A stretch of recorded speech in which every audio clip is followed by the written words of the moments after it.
இப்போது கண்கள் பகுதியை வரைவோமா? மிகவும் எளிது. ஏற்கனவே சொன்னபடி இவைகள் அழிப்பானின் திக்னஸ், தடிமனை காட்டக்கூடிய பகுதி. இதில் அழிப்பானின் நடுப்பகுதியை இப்படி பிரித்துக் கொள்கிறோம். இப்பொழுது இதில் கண்களை அமைக்கிறோம்.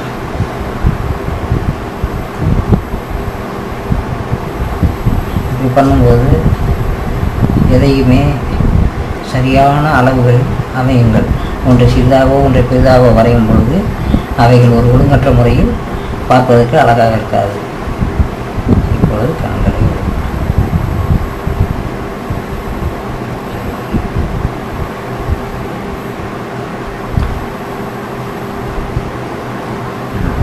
இப்பொழுது அவருக்கு ஒரு ஏற்கனவே சொன்னபடி ஒரு வாய். இப்பொழுது ஸ்மைல் ஃபேஸுடன் இருக்கிறார். இவரே உங்களிடம் பேச விரும்புகிறார்.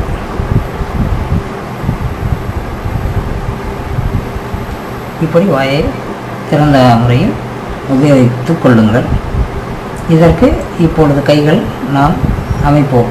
இப்பொழுது கைகளை இந்த புறமும் அந்த புறமாக அமைப்போம். பாருங்கள், மிகவும் எளிது.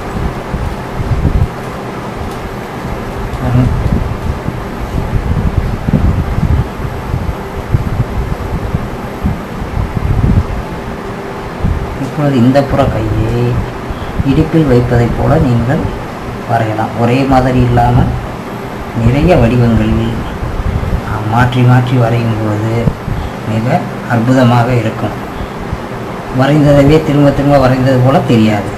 இப்பொழுது கால்களை இங்கிருந்து வரையும்.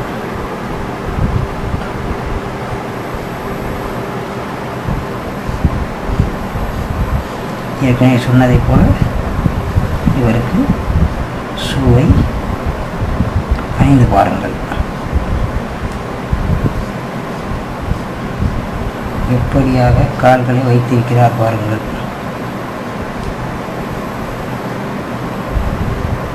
பாருங்கள் எப்படி.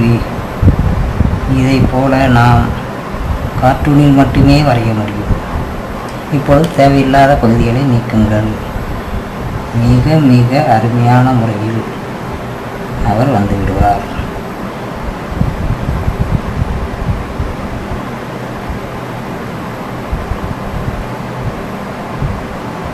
அடுத்த பாடத்திற்கு செல்வோமா?